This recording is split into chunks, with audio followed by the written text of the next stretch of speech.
Who is the horse by which you measure all others? The horse that no other can hope to replace in your heart?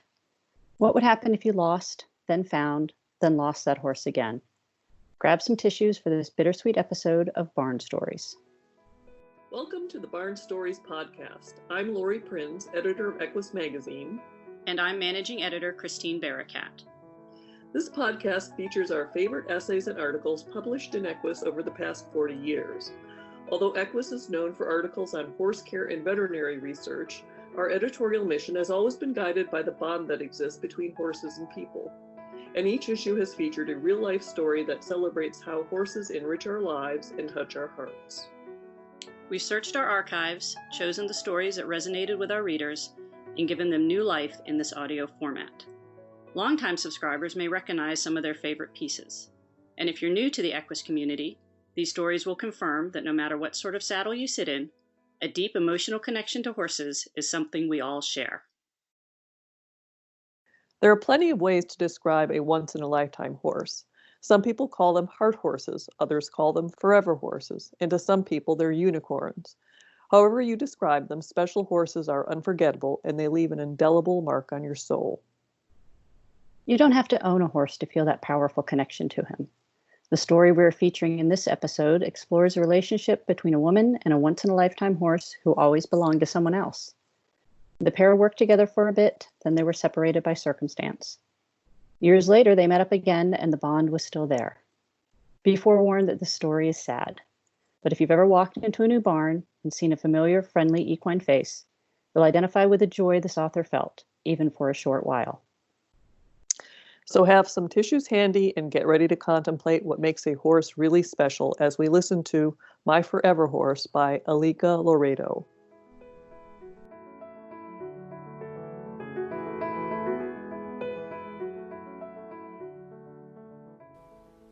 Who is your favorite horse, Miss Alicia? The one you love best? I gaze down into the small face. My students ask this often. Most are waist-high, their hair tucked under pink helmets. Some come once a month in worn jeans and borrowed boots. Others come weekly in expensive outfits from the local tack store. All are starry-eyed and breathless with their first ride, their first canter, their first ribbon. They still have so many firsts ahead of them. I pause to think, what horse do I love best? I've been in the business for more than 4 decades and have loved many horses for different reasons. There was Sugar, the backyard pony who helped me perfect my emergency dismount. Floyd, my first training project, whom I eventually paired with his perfect owner. Castlewood's Checkmark, a seasoned performer who taught me showmanship and gave me my first blue ribbons. I owe my reputation as a trainer to the many talented horses I've worked with over the years, many of whom brilliantly carry my riders to victory passes. And of course, my riding program would be nothing without my school horse partners, who do their jobs unerringly, day after day. Yes, I have loved many horses, but as I face the pure, innocent emotion beaming from this little girl's eyes, I wonder what answer could possibly satisfy her expectation. In truth, the horse business is often exasperating. Hours of sweat, freezing cold, flies, and bone-weary exhaustion blend with the moments of triumph and jubilation. There is disappointment, loss, injury, old age, and yes, inevitably, death. This little girl wants a love story that transcends all of this. She wants to hear a fairy tale about a forever horse. So what is that elusive something that elevates one horse above all the others to become a superstar in your heart? What name pops up again and again when I try to define words like heart, presence, and courage? What single horse could also be friend, teacher, and business partner? There is one. As the years have passed, I suspect the facts of his life have gotten mixed with the myth of what remains of him in my heart. I don't know that they can be separated even. He is the horse by whom I measure all others. He helped make me, not just as a professional, but as a better human being. I smile at my young student and say, there was an American saddlebred called Folly's Topcat. I never officially owned Top Cat, but he owned my heart from the first day I met him. He arrived at the barn and stumbled off the trailer, tall and gangly, with multiple conformation faults. He was over at the knees and had one dished foot. His head was as long as his neck and his ears flopped. He tripped once on his way to the stall, and I tripped twice leading him. We seemed destined for a future together. His previous barn name had been Cornbread, but we always called him Toppers. I had the privilege of schooling him for a juvenile rider over the next few years. I called it luck when our careers merged at the same time, but perhaps it was fate. Something happened when this horse went to work. There was a dramatic shift you could feel from croup to pole. He had a way of looking at things in the far distance and a desire to get there that changed his whole demeanor. I had my first introduction to presence.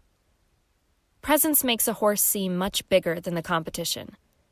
It is a quality that emanates from within, that surmounts physical flaws and draws people closer to the rail for another look. It can hold a crowd in awe and stir them into a frenzy. Presence. It's not what you have, but how you present it to the world.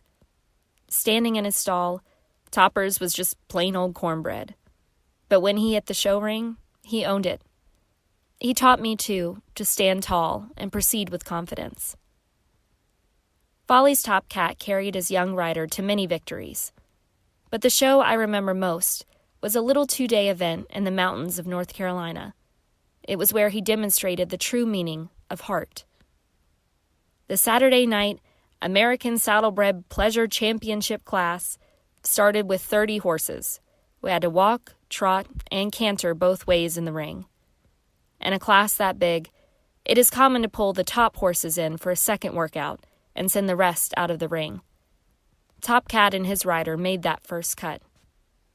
So 18 horses went back to the rail to perform again at all 3 gates. As the horses lined up once more, steam rose from lathered necks, shoulders, and heaving sides, fogging the ring under the lights. Who, among so many, would win the blue ribbon? The judge did something rare, even in those days. He cut the class again and sent 8 horses back out to work a third time. Top Cat had already put everything he had into each workout. His rider was exhausted. But on the way back to the rail, Top Cat seemed to gather himself, pulling on the reins as if to say, "Trust me, I will handle this."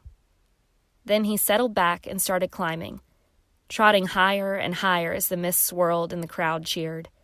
It was as if he were drawing energy from some divine reserve.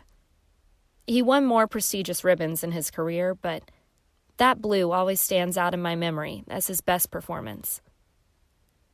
In his later years, Top Cat had an eye infection that required drops every 2 hours. The whole process was painful. He was a tall horse and could easily have slung me against the walls, but instead he kept still, body tensed, until I finished and we both sighed with relief. He lost sight in that eye, but continued his career as a school horse. He was my go-to choice when a rider was ready to go from school ponies to show horses. A rider who could post his big trot without getting left behind was ready for just about any saddlebred. One quirk Topper had was that his canter always started with a long stride and then settled. That stride was intimidating, but he helped me teach my students one of the most valuable lessons a rider can learn: trust enough to let go. Time passed, I got married, and drifted out of the horse business for a while. I had lost touch until a barn manager I knew asked me to feed while they went on vacation.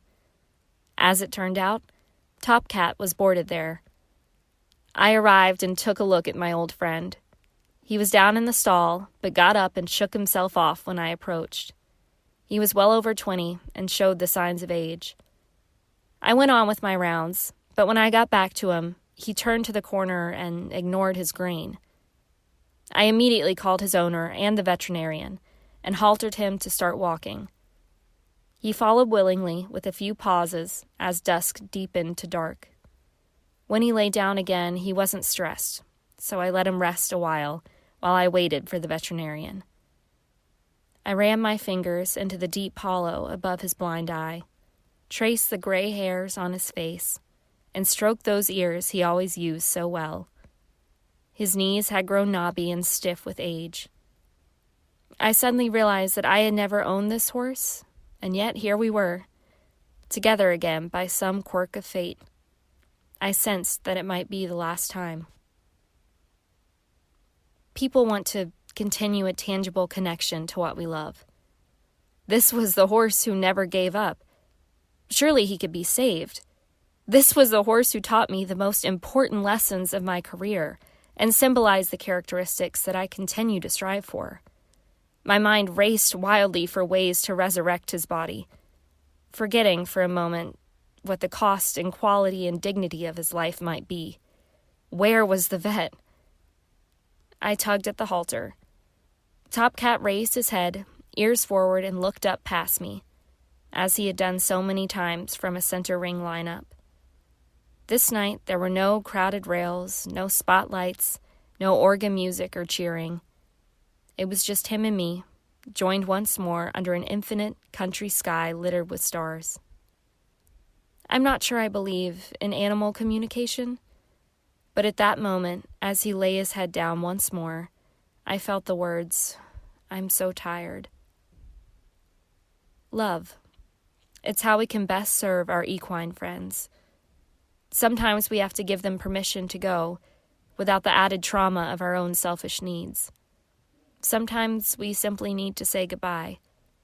The veterinarian arrived, but once again, Top Cat, my forever horse, had already taken the reins from my hands to handle it in his own way. Thanks for listening to Barn Stories. We hope you enjoyed this episode. If you have a favorite article or essay from the Equus archives that you'd like us to feature in a future podcast, let us know. You can reach us at equusbarnstories, all one word, @gmail.com. Did you enjoy this episode of Barn Stories? Head over to iTunes to subscribe, rate, and leave us a review. Thanks for listening. The Barn Stories podcast is a production of the Equine Podcast Network, an entity of the Equine Network.